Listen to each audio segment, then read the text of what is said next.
హల్లెలూయా. ఆయన చూపించిన మహాకృపను బట్టి ఈరోజు మనము 32వ దినానికి చేరుకున్నాం. ఇంకా ఈ రోజు మినహాయిస్తే ఇంకా 8 రోజులు మన ముందు ఉంది. దేవుని యొక్క సంకల్పాన్ని బట్టి మనం ఒక్కడుగు ముందుకు వేసుకొని రాగలుగుతున్నాం.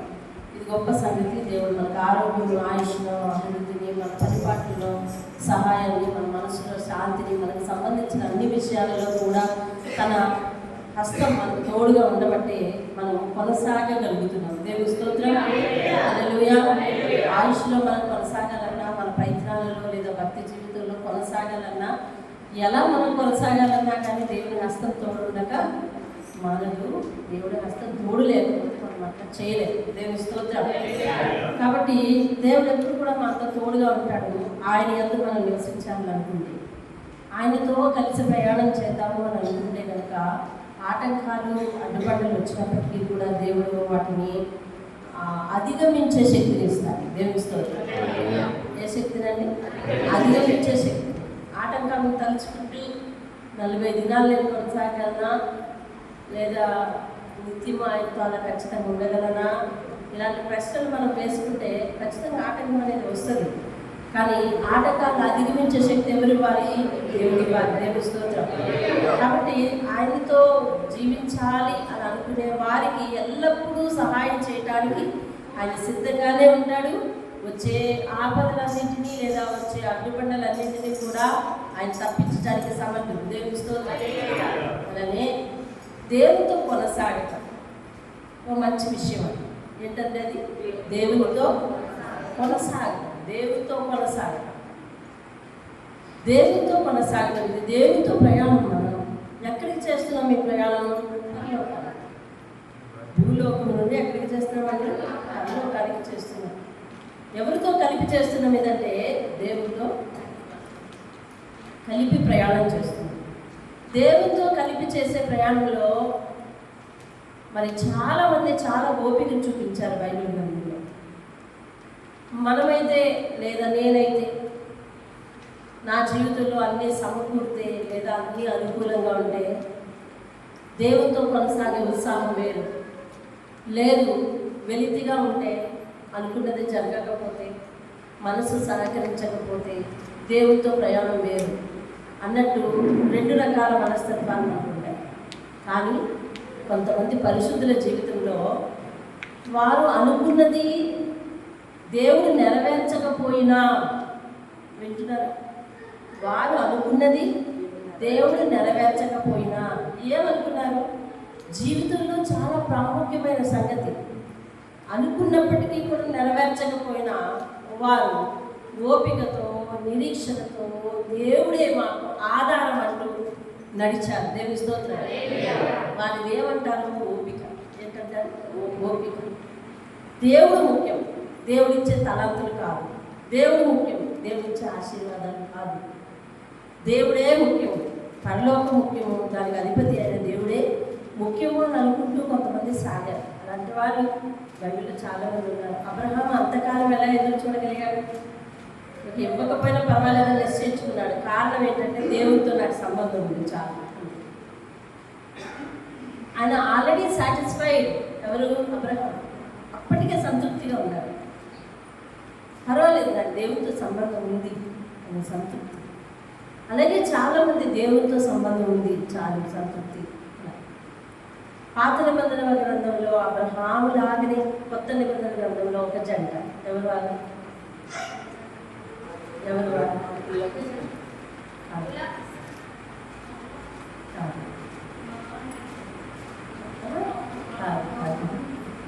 జకరియా, ఎలిజబెత్. అబ్రహాం లాగానే అదే సేమ్ ప్రాబ్లం. వారికి వయసు ఎక్కువ. చూద్దామండి, ఎలిజబెత్ ఇవాళ పోర్షన్, ఎలిజబెత్ జకరియా పోర్షన్ ఇద్దరిది కలిపి చూస్తున్నట్టే ఉంటుంది. అయినా కూడా ఓపిక ఆమె కోసం విందాం. దేవుని స్తోత్రం. లూకా సువార్త 1వ అధ్యాయంలో కనిపిస్తారు వీరిద్దరు. 5వ వచనంలో నుంచి ప్రారంభమవుతుంది. యోదయ దేశపు రాజైన హేరోదు దినముల్లో వాళ్ళు దేవునికి గొప్ప యాజకులుగా ఉన్నారు. మరి యాజక కుటుంబం నుంచి వచ్చారు వాళ్ళు. అబియా అనే తరగతిలో నుంచి వచ్చిన జకరియా 5వ వచనం లోకాసు వార్త మొదటి అధ్యాయం 5వ వచనం. యూదయ దేశపు రాజైన హేరోదు దినములలో అబియా తరగతిలో ఉన్న జకరియా అను ఒక యాజకుడు ఉండెను. అతని భార్య అహరోను కుమార్తెలో ఉంటాడు. అహరోను ఎవరు? దేవునికి యాజకుడే కదా. అహరోను ఎవరు? దేవునికి యాజకుడే. అంటే ఆమె యాజక కుటుంబం నుంచి వచ్చింది. ఈయన కూడా యాజకుడు. ఇద్దరు సేవకుల కుటుంబం నుంచి వచ్చారు. భార్య భర్తలు ఇరువురు కూడా సేవకుల కుటుంబం నుంచి వచ్చారు. వారి జీవితంలో సమస్య ఏంటి? అది ఎట్లా తొలగింది? వినే ముందు ప్రార్థిద్దాం. పరిశుద్ధమైన మా తండ్రి, ఈ దినము వీరి జీవితం ద్వారా మాకు కొన్ని ఆత్మీయ పాఠాలు నేర్పండి. 32వ మెట్టు మీద ఉన్నాం. 31 ఆత్మీయ పాఠాలు నేర్పారు. అనేక మంది ప్రార్థనల కోసం మా ముందు వచ్చారు. ఈనాడు వీరిని కూడా మా ముందు ఉంచుతున్నారు. మేము నేర్చుకుని విడిచిపెట్టే వారంగా కాకుండా అనుసరించే వారంగా మనం సిద్ధపరిచి ఈ నామానికి మహిమ తెచ్చుకొని ప్రార్థిస్తున్నాం. యేసునామములో అడిగి వేడుకుంటున్నాం. మెట్టుకు వారిద్దరూ కూడా సేవకుల కుటుంబం నుంచి వచ్చారండి. ఇద్దరు సేవకుల కుటుంబం నుంచి వచ్చారు. వారిద్దరూ భార్య భర్తలైనారు. 6వ వచనం, వీరిద్దరూ కూడా ప్రభువు యొక్క సకలమైన ఆజ్ఞల చొప్పున నడుస్తున్నారంటే వారి ప్రవర్తన చూస్తున్నారా? వారు బ్యాక్గ్రౌండ్ ఏంటి? యాజకుల కుటుంబం, దైవిక కుటుంబం. ఇద్దరు అసలు ఇరువురు ఒకటైనారు. ఇప్పుడు వీరిద్దరి జీవితం ఎలా ఉంది? పితరుల నాటి భక్తి మన తరంలోనికి కొనసాగాలి ఖచ్చితంగా. వీరిలో ఏమవుతుంది? కొనసాగుతుంది. సాధారణంగా తల్లిదండ్రుల భక్తి పిల్లల్లో కొనసాగదు. అది మనం లింకప్ చేసే దాంట్లో ఉంటుంది అనమాట. అంటే మనము తల్లిదండ్రులుగా మన పిల్లలకు భక్తిని లింకప్ చేయాలి. ప్రతిదీ దేవుని వల్లే మనం పొందుతున్నాం, దేవుడే మనకి ఇస్తున్నాడు. మీకు ఏది కావాలన్నా ఫస్ట్ దేవుని అడగండి, మోకరించి ప్రార్థించండి అని దేవునికి వారికి జత పెడుతూ ఉండాలి. దేవునికి వారికి జత పెడుతూ ఉండాలి. అర్థమైందండి? కొన్ని ఇళ్లలో తల్లి ప్రార్థన చేయమంటే తండ్రి అంటాడు ఇప్పుడు నుంచి ఎందుకు అడిగి ప్రార్థన. కొన్ని ఇళ్లలో తండ్రి ప్రార్థన చేయమంటే తల్లి అంటాడు ఇప్పుడు నుంచినా. కొన్ని ఇళ్లలో పిల్లలు దేవుని ఎరగకపోతే వారంటారు వాడికి బుద్ధి వచ్చినప్పుడు ఆడే తెలుసుకుంటారులేండి అంటారు. ఏమండి? వాడు బుద్ధి వచ్చినప్పుడు వాడే తెలుసుకుంటారులేండి అంటారు. ఇంకా చిన్నోడు కదండి అంటూ ఉంటారు. కానీ తల్లిదండ్రుల యొక్క భక్తి వీరిలో యాజిటీస్గా సంక్రమించింది కాబట్టి వీరి వ్యక్తిగత జీవితాలలో కూడా వీరు దేవుని యొక్క సకల ఆజ్ఞల చొప్పున నడుస్తున్నారంట. దేవుని ఎలా నడుస్తున్నారండి? వీరు సకల ఆజ్ఞల చొప్పున మరియు న్యాయ విధుల చొప్పున, వాక్యాల చొప్పున అండి. వాక్యం చొప్పున నడుస్తున్నారు. అంతేనా? సింపుల్గా మనం తీసుకోవాలంటే వాక్యం చొప్పున, వాక్యం చెప్పినట్టు పెద్దలు వాక్యం చెప్పినట్టు నడవాలి. పిల్లలు వాక్యం చెప్పినట్టు నడిచేలా తయారు చేయాలి. ఎఫ్ఎస్సి గ్రంథంలో 6వ అధ్యాయంలో దేవుడు చెప్పింది అదే. తండ్రులారా మీ పిల్లలను ప్రభువు యొక్క శిక్షలో పెంచండి అన్నారు. దేవుని వాక్యంతో ఎదగటం అనేది ఒక క్రమశిక్షణ. అది మానవ జీవితానికి శిక్షలా ఉండొచ్చు. ఎందుకంటే మనకి కంపారిజన్ ఒకటి ఉంది. కంపారిజన్ ఏంటి? లోకము దాని పిల్లలు, లోకంలో పిల్లలు ఎలా ఉన్నారంటే చర్చగా ఉన్నారు. వారి యొక్క వ్యవహారం వేరు, ఆహార్యం వేరు. ఆహార్యం అంటే పైన రూపు. లోకంలో అందరూ మగ పిల్లలు ఎలా ఉన్నారో మనము అలాగే ఉంటారా? లోకంలో ఆడపిల్లలందరూ ఎలా ఉన్నారో మనము అలాగే ఉంటామా? మీకే తెలుసు. ఒక బెస్ట్ ఎగ్జాంపుల్ ఏమండి? లోకంలో ఆడపిల్లలు ఎలా ఉన్నారు, మన సంఘంలో పిల్లలు ఎలా ఉన్నారు? లోకంలో మగ పిల్లలు ఎలా ఉన్నారు, మన సంఘంలో పిల్లలు ఎలా ఉన్నారు? వాళ్ళ రూపు వీళ్ళ రూపు ఒకలాగే ఉంటుందా? దేవుని యొక్క ప్రతి వాక్యము నెరవేర్చుటకు ఆటుపడాలి తల్లిదండ్రులు.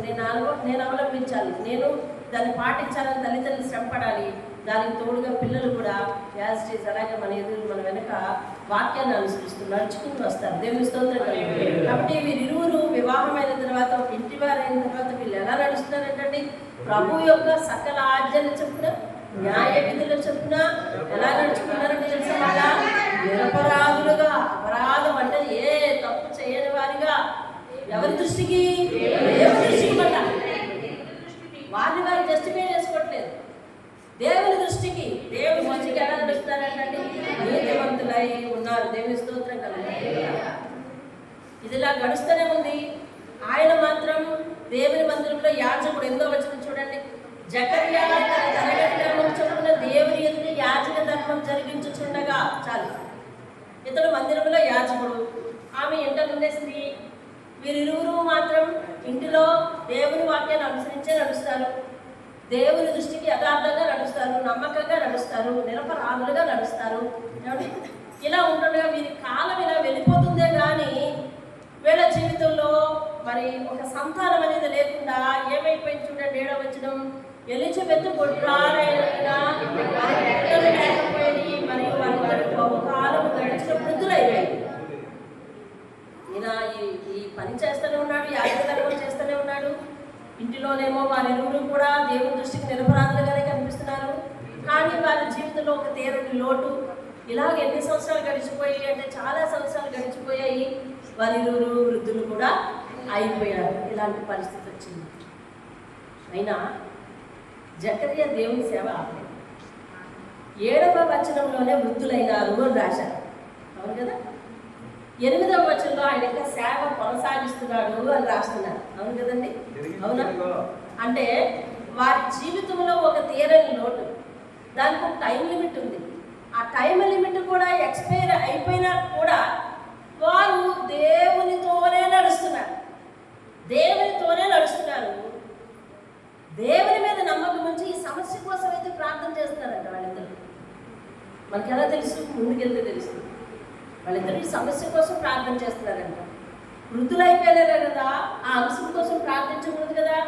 కానీ అయ్యా నీ సేవ చేస్తున్నాము, నీ దృష్టికి ఎలా నడుస్తున్నాము, కానీ మా కడుపున సంతానం లేరయ్యా అని దేవుని ఎదుట ఒక మాట పెడుతూనే ఉన్నారు. దేవుని సన్నిధిలో ఆ లోటును గురించి సంతాపం వెలుగుచ్చుతూనే ఉన్నారు. దేవునికి విన్నపాలు, విజ్ఞాపనలు ఏమంటే చేస్తూనే ఉన్నారండి వారు. దేవునికి స్తోత్రం కలగలేదు. అంతేగాని దేవుని విడిచిపెట్టలేదు, దేవుని నిందించలేదు, దేవుని విషయంలో అలసత్వం చేయలేదు.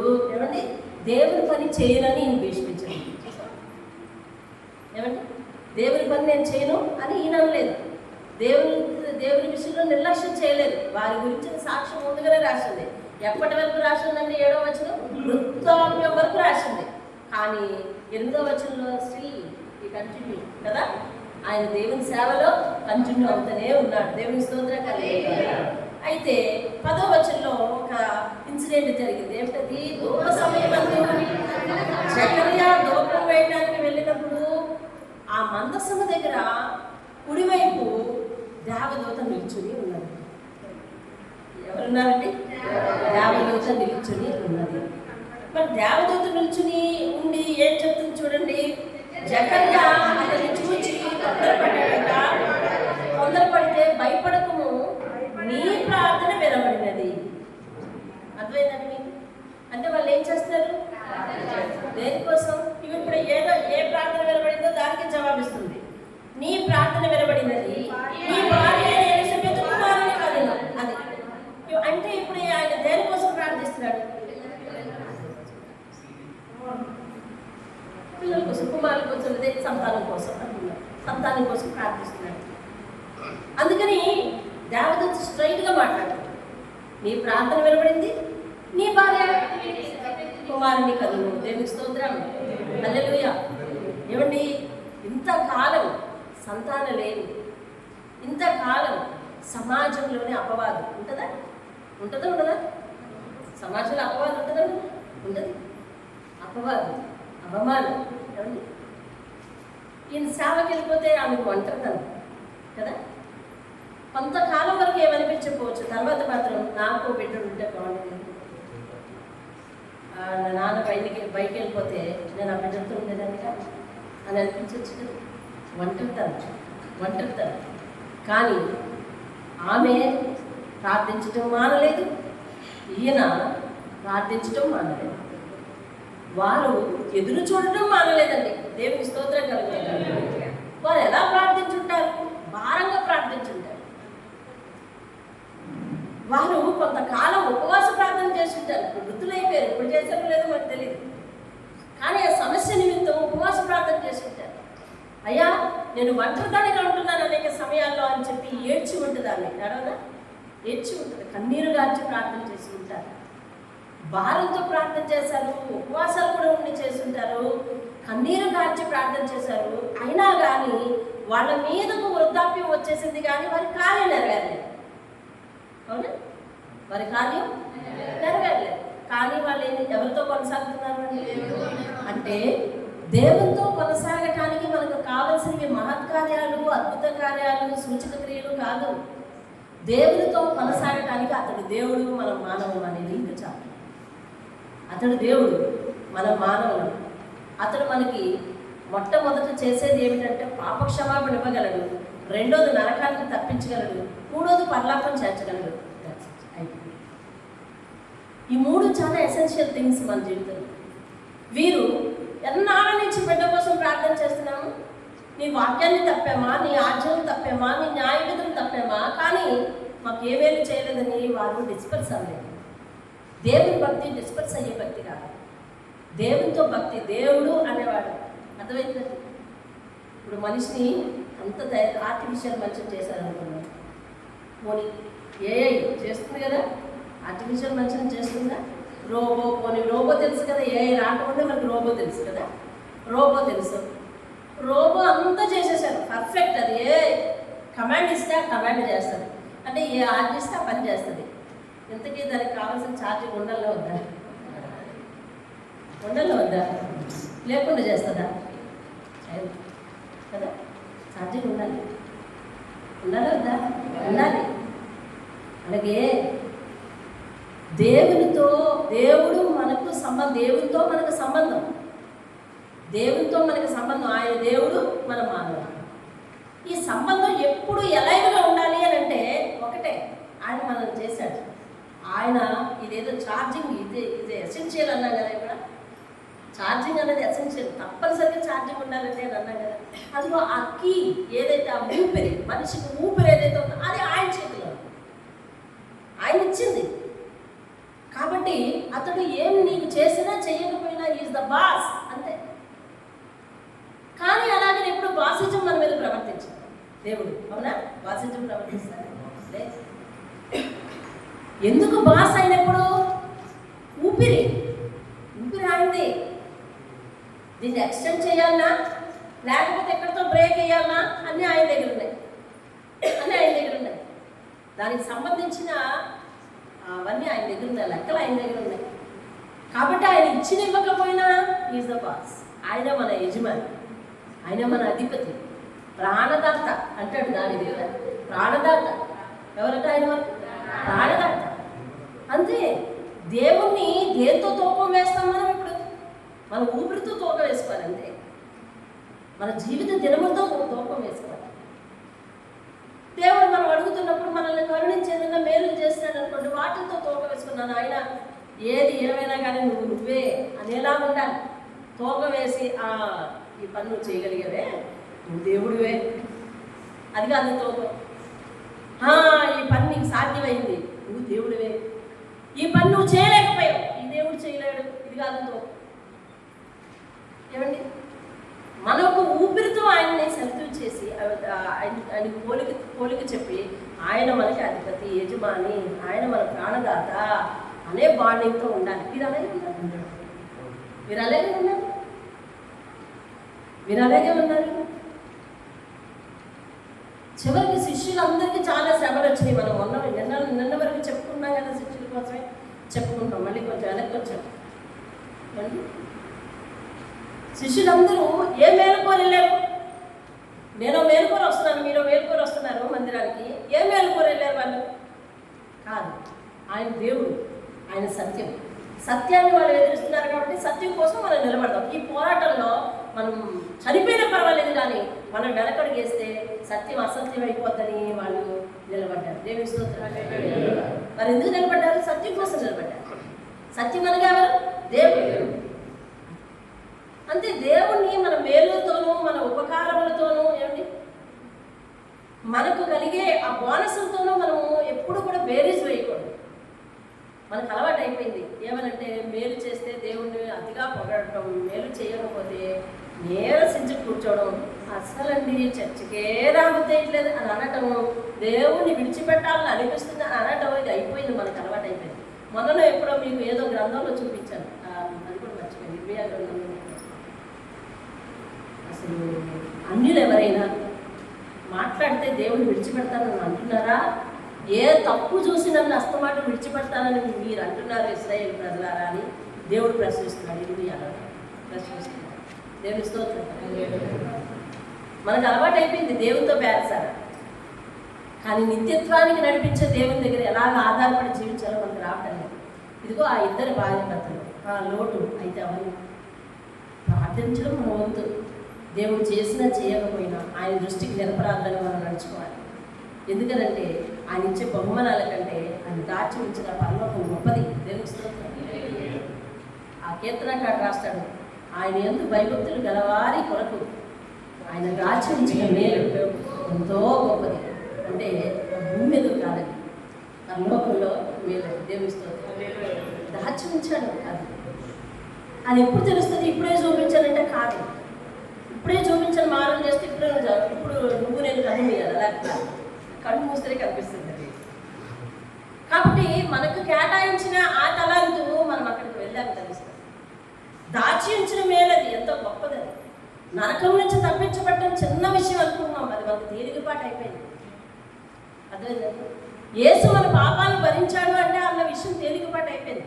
అందుకని దేవుడు ఒకసారి అంటూ ఉన్నాడు, ఏమనంటే ఇదిగో యేసుక్రీస్తు శిలువ మీద మరణము ప్రాణం పెట్టాడు అన్న విషయం మరి వారికి విని విని విని విని ఏంటంట విని విని చెప్పి చెప్పి చెప్పి నోరరిగిపోయిందేమో సేవకులకు, కానీ వాళ్ళకి విని విని విని బోరు కొట్టేసింది.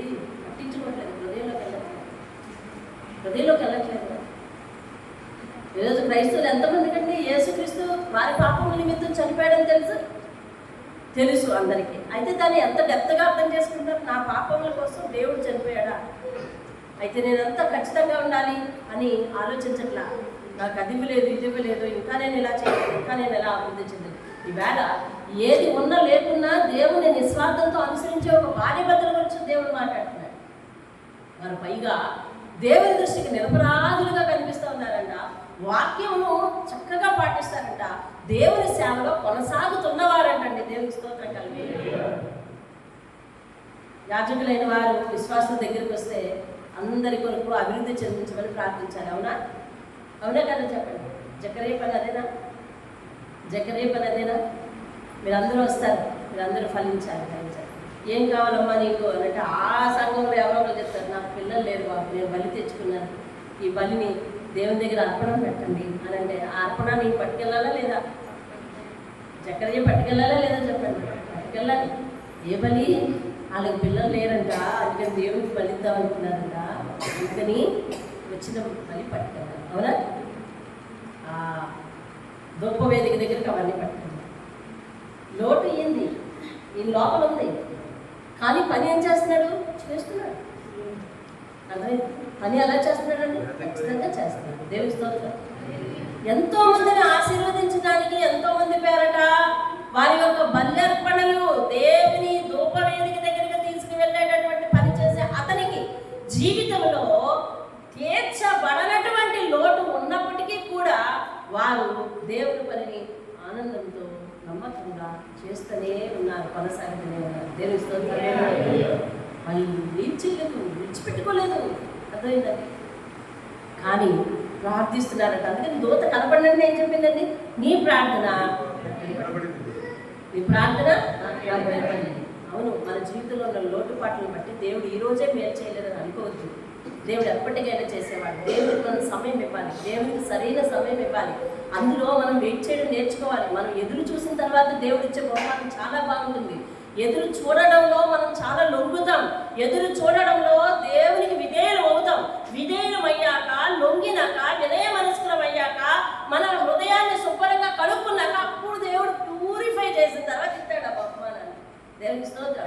అప్పటి వరకు కొన్ని బహుమానాలు కలగవు, అప్పటి వరకు కొన్ని తలాంతులు రావు, అప్పటి వరకు కొన్ని మార్పులు రావు, అప్పటి వరకు కొన్ని కార్యాలు అవ్వకపోవచ్చు. వీళ్ళు మాత్రం అయ్యా నీ వాక్యం విషయంలో మేము ఎలా నడుచుకుంటున్నాం, నేను జాగ్రత్తగా చూసుకుంటానండి, నడుచుకునిపోతానండి. దేవుడికి స్తోత్రం.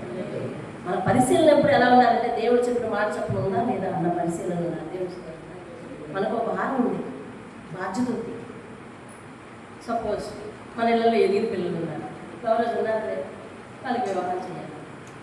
సరే, ఎప్పుడు ఆ డబ్బు ఎప్పుడు, ఎక్కడ, ఆ సంబంధం ఎక్కడ ఈ కార్యాలు ఎక్కడ అనే భారం గుండెని తొలుస్తుందా లేదా?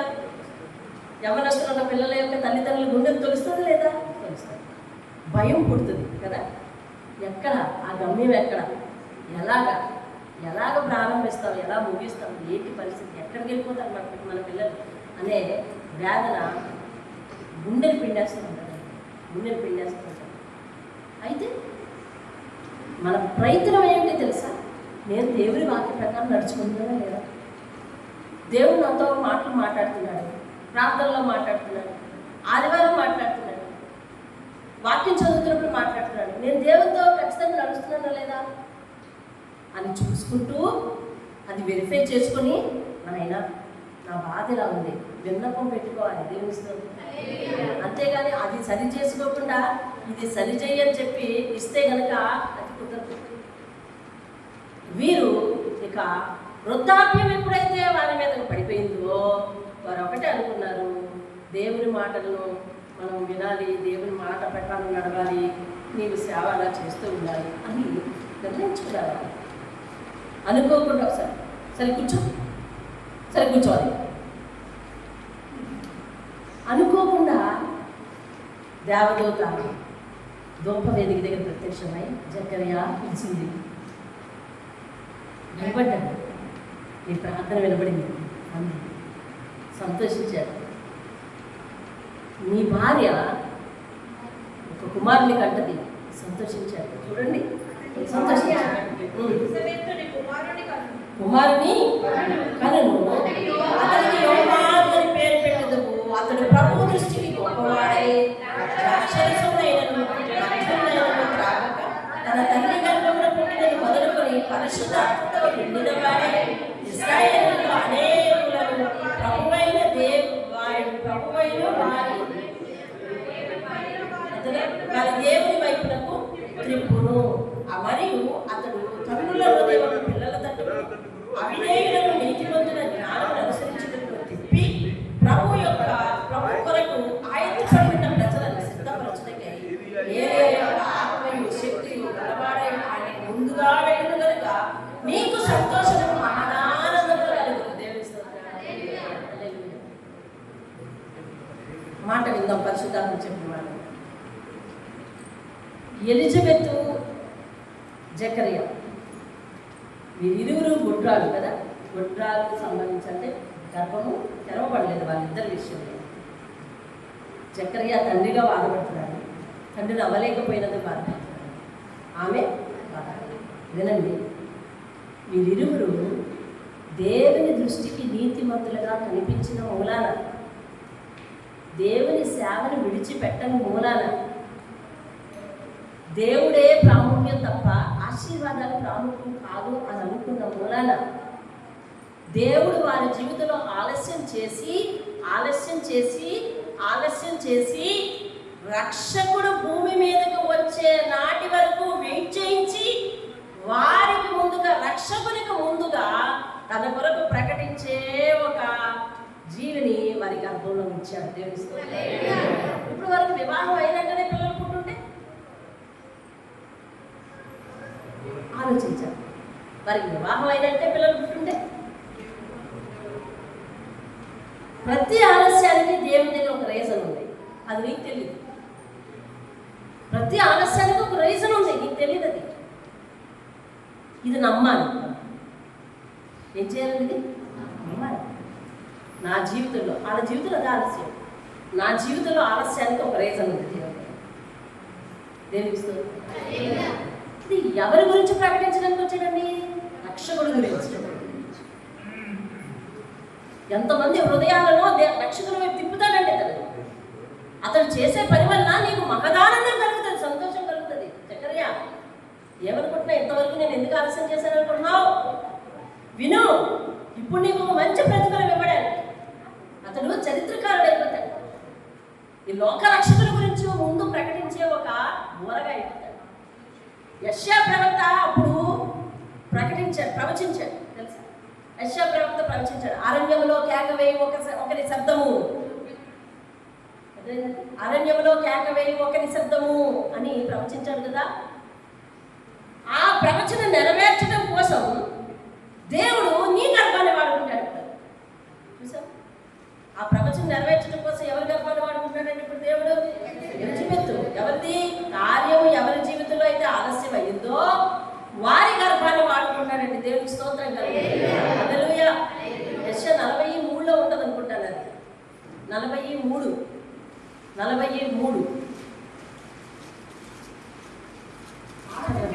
ఆలకించుడి, అడవిలో ఒకడు ప్రకటించుచున్నాడు.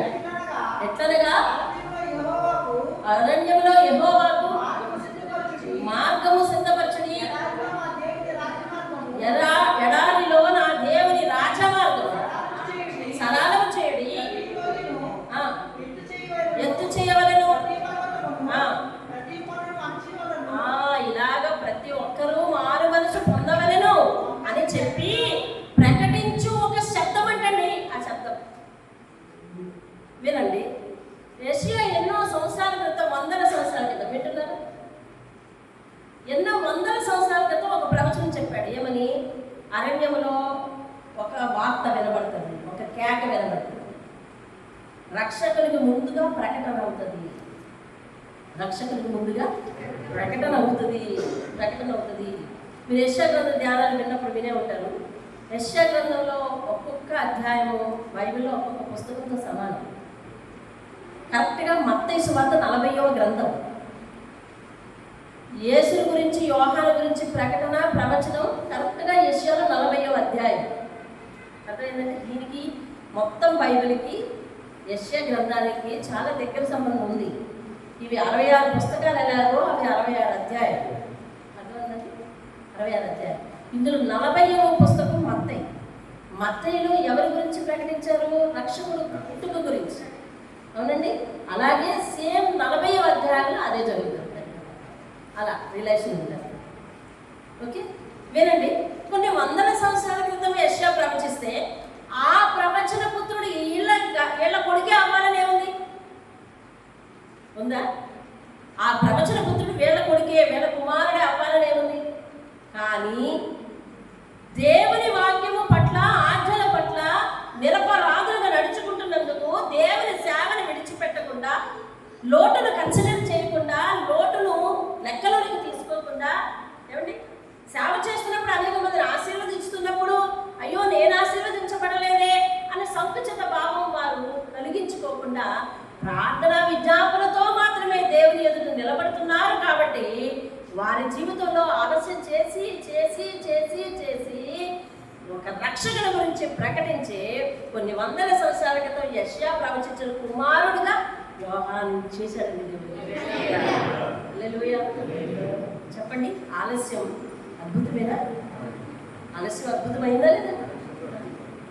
మనము మామూలుగా చదివితే, మామూలుగా వింటే మనకేం తెలియదు. అవును, ఆ కుమారుడే వీళ్ళ కుమారుడు ఎందుకు అవ్వాలి? అదే వాళ్ళ కుమారుడు వీళ్ళ కుమారుడు ఎందుకు అవ్వాలి? తర్వాత అదేదో ముందే అడిగినప్పుడు ఇవ్వచ్చు కదా. ఇలాంటివి రకరకాల ఆలోచనలు మనకు వస్తాయి. కానీ దేవుని దగ్గర ఒకటే సమాధానం. ఏంటో తెలుసా? అది నా చిత్తం, అది నా చిత్తం, నా ఇష్టం అంటే. రక్షకుడు వచ్చే సమయానికి, రక్షకుడికి ముందుగా ఈయనకు యోహానికి యేసుకు 6 నెలల తేడా. ఎంతండి? 6 నెలల తేడా. ఆఖరికి యోహానని పేరు పెడతావు.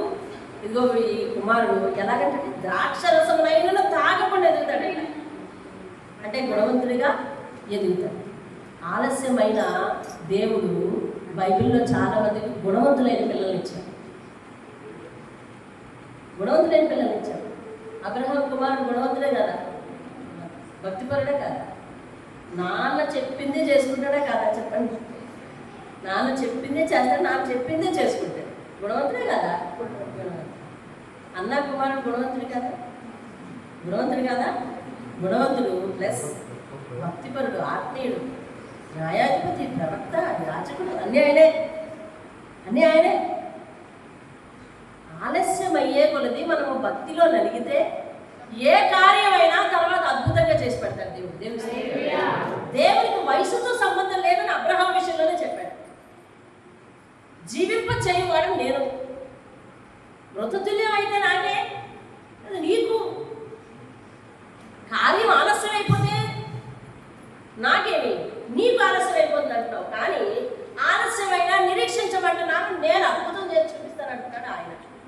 ఆయన వాదనకి మన వాదనకి కాంట్రడిక్షన్ వచ్చేస్తుంది. ఎలాగంటే మనం వెంటనే అంటున్నాం మనం, ఆయనేమో వెయిట్ వెయిట్ వెయిట్ అంటాడు ఆయన. అర్థమవుతుంది. ఆలస్యం అవ్వడం వలన ఎలిజబెత్ గర్భములో నుంచి చరిత్రకారుడైనటువంటి బిడ్డడు పుట్టడమే కాక అతడు రక్షకునికి వార్తాహరుడు అవ్వడమే కాక యెషయా కొన్ని వందల సంవత్సరాల క్రితం ప్రవచించిన ఆ ప్రవచనానికి ఒక మానవ రూపాన్ని ఇచ్చాడండి దేవుడు. ఇలా గర్భంలో హల్లెలూయా, అద్భుతం అండి అది. అద్భుతం. అబ్రహాం ఆలస్యమైంది పిల్లలు పుట్టారు, అన్నకు ఆలస్యమైంది పిల్లలు పుట్టారు. What next? ఇది అదే కాదు, ఇది అలాగే కాదు. వీళ్ళ గర్భం ఊయబడి అంతవరకు ఉండడానికి గల కారణం వేరు. దేవుడు వారి గర్భాన్ని, అటు మరియ గర్భాన్ని రక్షకుడి కోసం ఎంచుకున్నాడు. ఇక్కడ ఇదే సమయంలో ఈమె గర్భాన్ని రక్షకునికి ముందుగా ప్రకటించే ఒక సువర్తమానానికి ఎంచుకున్నాడు దేవుడు. దేవుడి స్తోత్రం చెప్పండి. హల్లెలూయా. ఆలస్యమైన మన జీవితంలో అద్భుతాలే జరుగుతాయి. మన ఆలస్యాలకు దేవుని దగ్గర ఒక చక్కని కారణం ఉంది. దానికోసం ఆయన ఎక్స్ప్లెనేషన్ ఇవ్వాలని అనుకోడు. అద్భుతం చూసే మనకే తెలుస్తుంది. దేవుని స్తోత్రం. హల్లెలూయా. మన నోరు వివరిస్తుంది ఎందుకు ఆలస్యం అయిందో, ఆలస్యం అవ్వడం వల్ల ఎలాంటి అనుభూతి మనకు కలుగుతుందో మనం వివరిస్తాం. అంతేగాని దేవుడు వివరించాలి. దేవుడు నీలాగా నాలాగా 10 మాటలకి 20 మాటలు మాట్లాడు, ఒకటే మాట ఆయన, అంతే. దేవుని స్తోత్రం. హల్లెలూయా. చక్కని బిడ్డడు పుట్టాడు ఆయన. జకరియా అన్నాడు 18వ వచనం, అయ్యా ఇది నాకు ఎలా తెలుస్తుంది, నేను ముసలోడు కదా అంటే, అడుగుతున్నాను కానీ నేను ముసలోడు కదా, అది ఎలా సాధ్యం అడుగుతున్నాను. సరే అంటే నువ్వు అనుమానించావు కాబట్టి, దేవుడు చెప్పిన మాటను అనుమానించావు కాబట్టి, ఒక యాజకుడిగా దేవుడు చెప్పిన మాటను అనుమానించకూడదు కదా. దేవుడు చెప్పిన మాటను అనుమానించావు కాబట్టి తెచ్చికి పట్టుకుపోతాను లేదు. అర్థమైందండి. అనుమానించావు కాబట్టి ఇదిగో దేవుడు నీ ఒళ్ళో బిడ్డ పుట్టిన తర్వాత అప్పుడు నీ నోరు వస్తుంది, అప్పటి వరకు నువ్వు మాట్లాడవు అని చెప్పిన తర్వాత అలాగే జరిగింది. ఆ తర్వాత చూడండి 24వ వచనం, 22వ వచనము, అతడు వెలుపలికి వచ్చినప్పుడు ఆలయమునందు అతనికి దర్శనం కలిగినదని వారు గ్రహించి అప్పుడు అతను వారికి సంజ్ఞలు చేయొచ్చు మోగవాడైండెను. అయిపోయింది.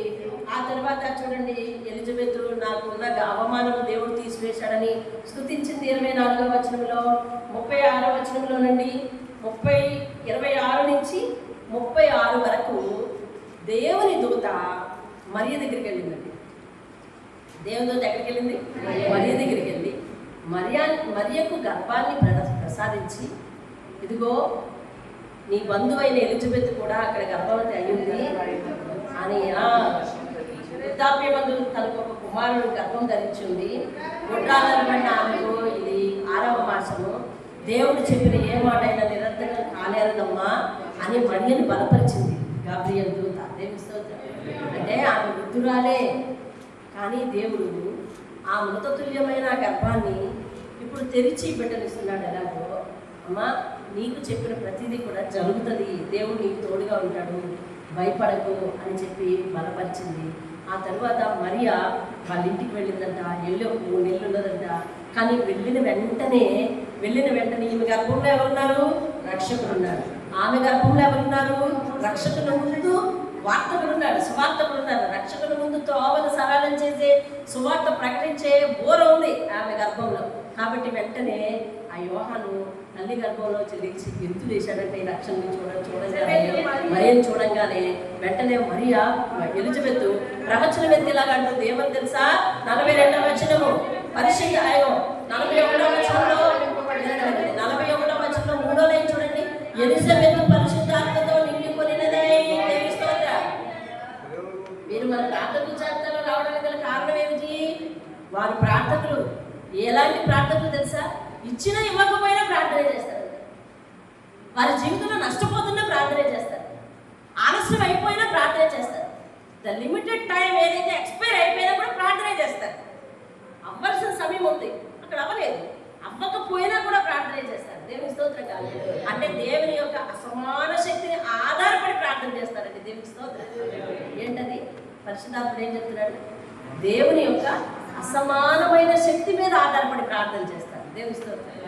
అంటే పరిశుద్ధాత్ముడు చెప్తున్నాడు ఈ సందర్భంలో, మనుషులు పరిస్థితుల మీద ఆధారపడి ప్రార్థన చేసే వాళ్ళు కొంతమంది ఉంటారు. దేవుని యొక్క అసమానమైన శక్తి మీద ప్రార్థన చేసి ఆధారపడేవారు కొంతమంది.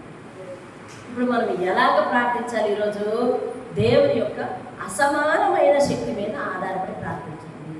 దేవుని స్తోత్రం. అర్థమైందండి? దేవుని యొక్క అసమానమైన శక్తి అంటే ఇంకా దానికి సాటి వేరెవరు లేదు. దేవుడికి అసాధ్యమైనది ఏది లేదు. పరిస్థితులు అంటే ఇదిగో గర్భం రావడానికి ఒక టైం పీరియడ్ ఉంది, ఒక ఏజ్ ఉంది. ఇప్పుడు వృద్ధులైపోయారు అంటే ఏజ్ దాటిపోయింది. అలాగే మన జీవితంలో ఉద్యోగం రావడానికి ఒక టైం పీరియడ్ ఉంది, అలాగే వివాహం జరగడానికి ఒక టైం పీరియడ్ ఉంది, అలాగే మన కార్యాలు ఏవేవో అవ్వడానికి ఎవరికో డబ్బు ఇవ్వాలనుకున్నాం, అలాగే సమకూర్చాలి, అవతల వాళ్ళు తినేస్తున్నారు, వాళ్ళు ఒక షరతు పెట్టారు, టైం పీరియడ్ అదంతా. టైం బాండెడ్ నీడ్స్ మనకు ఉంటాయి. అంటే కాలంతో మునిపోయిన అవసరాలు మనకు ఎన్నో ఉంటాయి. టైం దాటిపోయింది, అయిపోయినా కానీ అసమానమైన శక్తి మీద ఆధారపడాలి.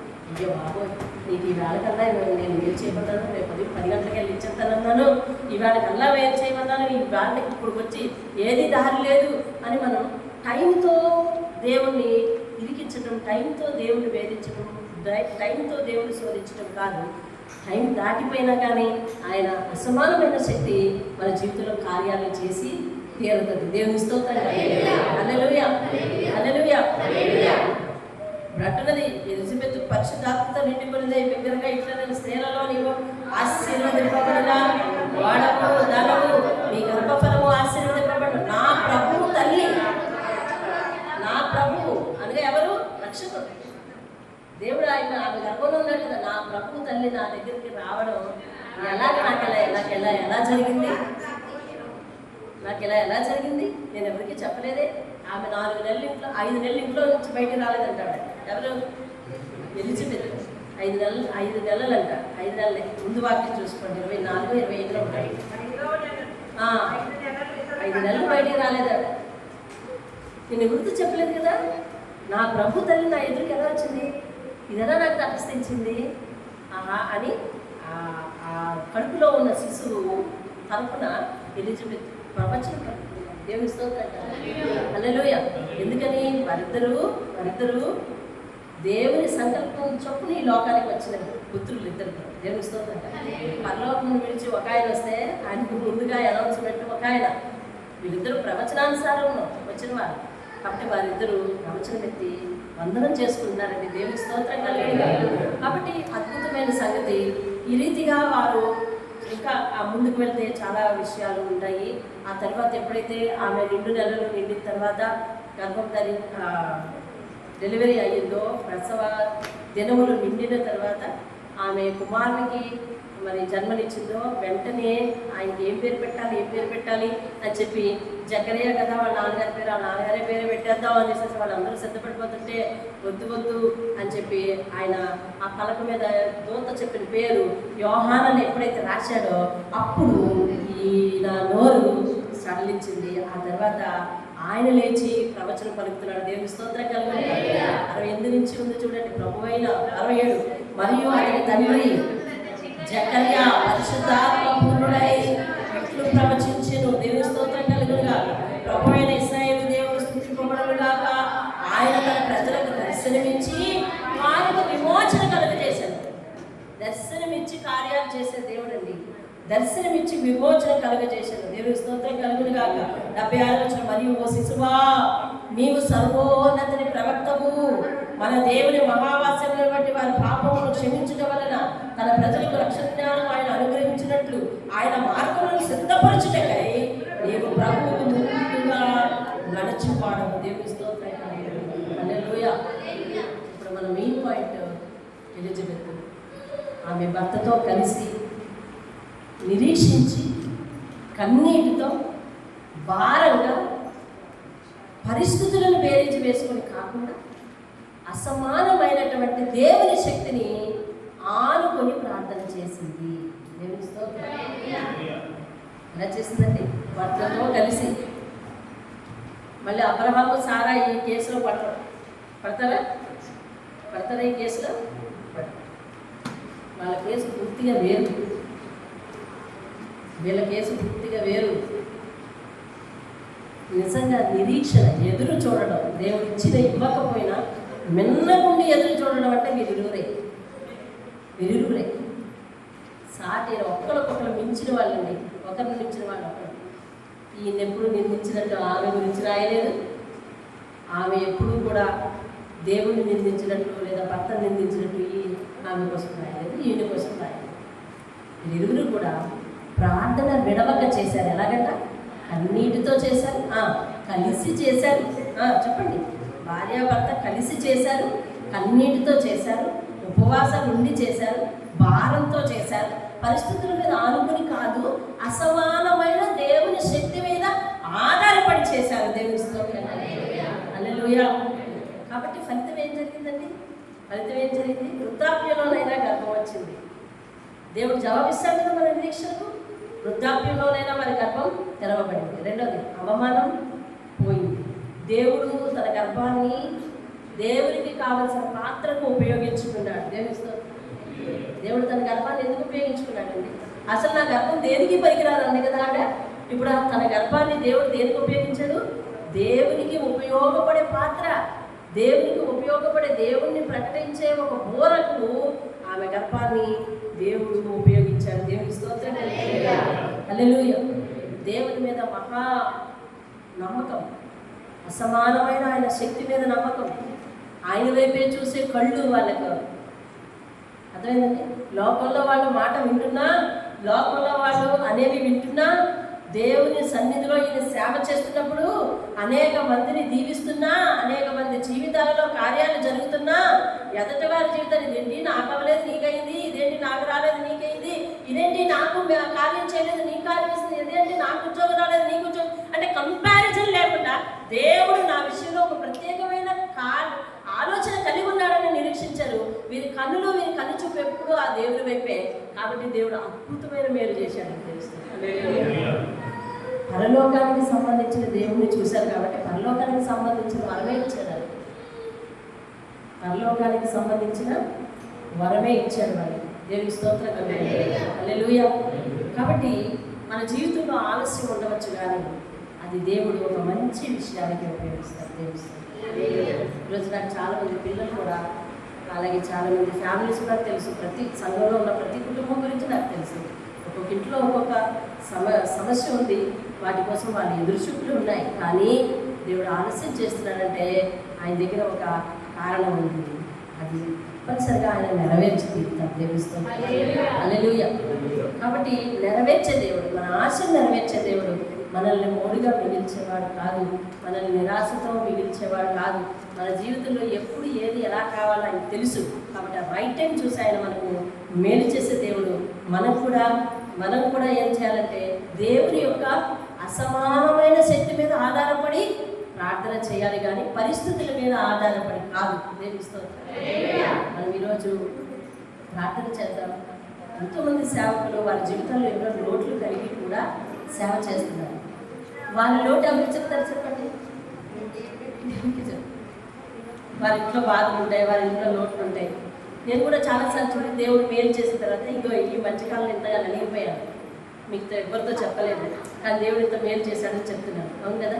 మీరందరూ వచ్చి నాకు ఫలానా విషయం చెప్తున్నప్పుడు వాటి కోసం ప్రార్థన చేయడానికి ఇక్కడ నేను అదేంటండి, నాకు సంబంధించిన వాళ్ళని చూసే దేవుడు ఆయన నీకు నాకు సమానంగా దేవుడు మేలు చేస్తాడు. కాబట్టి దేవుడు తప్పనిసరిగా ఎన్నో లోట్లు పాటలు ఉన్నప్పటికీ, ఎన్నో ఇబ్బందులు ఇరుకులు ఉన్నప్పటికీ కూడా మరి ఏమీ పైకి కట్టకుండా దేవుని సేవ చేసే సేవలు 3 మంది ఉన్నారు. ఏమండి, వాళ్ళ జీవితంలో చాలా లోటు ఉంది, వాళ్ళ పిల్లల జీవితంలో లోటు ఉంది, వాళ్ళ పిల్లల భవిష్యత్తులు బాగలేదు. కొంతమందికి అయితే జీవితంలో మరి జీవితం మీద ఆశ లేకున్నట్లు ఉంది మనం చూస్తుంటే, కానీ వారు నిలబడి సేవ చేస్తున్నారంటే ఆశతో దేవుని స్తోత్రం కలుగుతున్నారు. వారు ఆధారపడింది ఒకటే, పరలోకంలోని దేవుడు మనకి యజమాని. ఆయనకు మనము పనికొచ్చే పాత్రలా ఉండాలి అంతే. ఉండి జీవించి వెళ్ళిపోదామని నిర్ణయించుకున్నారు అంతే వాళ్ళు. దేవుని స్తోత్రం. ఉండి జీవించి వెళ్ళిపోదామని నిర్ణయించుకున్నారు వాళ్ళు అంతే. అందుకని వాళ్ళు ఓపికగా సేవ చేయగలుగుతున్నారు. ఈరోజు అలాంటి లోటుపాట్లతో ఎవరెవరైతే సేవ చేస్తున్నారో వాళ్ళందరి లోటు దేవుడు తీర్చుడుగాక అని అసమానమైన ఆయన శక్తిలో నుంచి వారి పరిస్థితులను అధిగమించి కాలాలను అధిగమించి దేవుడు మేలు చేయలేక వాళ్ళందరూ కూడా ప్రార్థన చేద్దాం. దేవుని స్తోత్రం. ప్రార్థన మీకు అర్థమవుతుంది కదా. ప్రార్థన చేద్దాం. ఆయన నీ ఎదుట నిరపరాధులుగా నడుచుకున్నటువంటి సేవకుల కుటుంబం జకర్యా నీ సేవ చేస్తున్నాడు. లోటు ఇంటిలో ఉన్నప్పటికీ కూడా నీ సేవ చేస్తున్నాడు. నీ ఎందుకు నిరీక్షణ ఉంచారు. వారి విషయమై ఒక్క చెప్పావయ్యా. పరిస్థితుల మీద ఆధారపడి ప్రార్థన కాదు, అసమానమైన దేవుని శక్తి మీద ఆధారపడి ప్రార్థన అని మీరు చెప్పారు. నిజం తండ్రి, ఈరోజు మా సమస్యలకు కూడా సమాధానాలు దొరికాయి. అవును తండ్రి, అసమానమైన నీ శక్తి మీద ఆధారపడి ప్రార్థించడానికి మా అందరికీ నేర్పయ్యాం.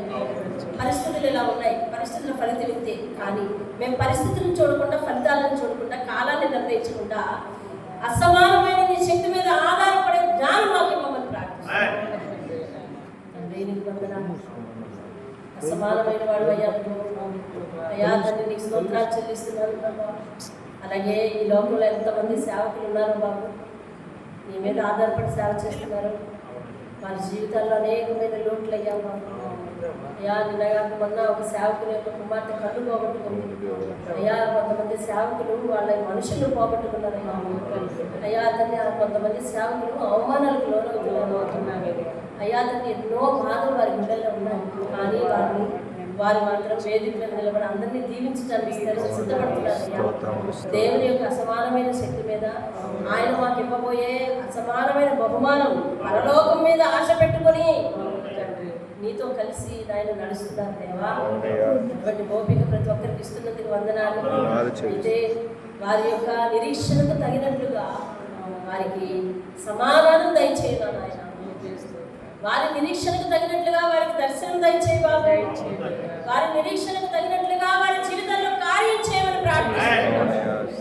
అలాగే సంఘము నాయన గొప్ప సంగతి విన్నది. పరిస్థితుల మీద ఆధారపడి కాదు ప్రార్థన చేసేది, అసమానమైన దేవుని శక్తి మీద ఆధారపడి ప్రార్థన చేయాలి. ముందుగా దానికంటే ముందుగా మేము నీ ఎదుట నీ ఆజ్ఞల విషయంలోనూ, నీ న్యాయ విధుల విషయంలోనూ నిరపరాధులుగా మీ ఎదుట కనపడడానికి సహాయం చేయాలి. ప్రార్థనా పరులుగా కనపడడానికి సహాయం చేయాలి. అప్పుడు అసమానమైన నీ శక్తితో అయ్యా తండ్రి, దేవుని యొక్క సర్వోన్నతిని యొక్క దక్షిణ హస్తము వారి గృహములోకి వెళ్ళి సాహస కార్యాలు చేయను కాక. అలాగే దీవించి ఆశీర్వదించున్నాను ఆయన. అలాగే మరి 2 దినములుగా ప్రార్థిస్తున్నాము అటువంటి తాతబాబు గారి గురించి. మనకి 2 ఆపరేషన్లు అయ్యాయని తెలిసింది దేవాదండి. మరి వాటి నుంచి ఆయన కోలుకోవాలి, లేవాలి. నేను ఎరిగినప్పటికీ ఎరగకుండినప్పటికీ ప్రభువా వారి జీవితంలో కార్యం చేయండి. మరైతే ప్రార్థన విన్నపం అడిగారు దేవాదండి, వారి గతాన్ని నాయన మీరు గుర్తుపెట్టుకోకుండా వారికి అనేకమైన మేలులు చేసి నిలబెట్టండి నాయన. నీ స్తోత్రాలు దీవించి ఆశీర్వదించి మీ నామానికి మహిమ తెచ్చుకోమని ఈరోజు మేము నేర్చుకున్న ప్రతి అంశం మీద ఆధారపడి ప్రార్థన చేయడానికి నాయన గుర్తుపెట్టుకొని ప్రభు వాటి ప్రకారం జీవించడానికి అందరికీ నేర్పమని యేసయ్య యొక్క అతి శ్రేష్టమైన నామంలో, అసమానమైన శక్తి కలిగిన మా దేవుని నామంలో, రక్షకుని నామంలో, మమ్మల్ని అసమానమైన బహుమానం దగ్గరకు చేర్చగల రక్షకుని నామంలో అడిగి వేడుకుంటున్నారు పరమ తండ్రి. ఆమేన్. యేసు రక్తమే జయ సురగంధమే యేసు నామమే సంపూర్ణంగా విజయం కలుగుగాక. అపవాదికి నాశనం కలుగుగాక. తండ్రి అయిన దేవుని ప్రేమ, కుమారుడైన యేసుక్రీస్తు వారి యొక్క కృప, పరిశుద్ధాత్మ యొక్క అన్యోన్య శక్తి సహవాసము మనందరికీ సదా తోడై మరి నిరీక్షణ కలిగి, ఓపిక కలిగి, భారముతో కన్నీటి ప్రార్థన చేసి మనకు కావలసిన ప్రతి ఈవులు పొందుకునే శక్తిని మనకు అనుగ్రహించును గాక. ఆమేన్. ఆమేన్. ఆమేన్. అందరికీ దేవుని వందనాలు.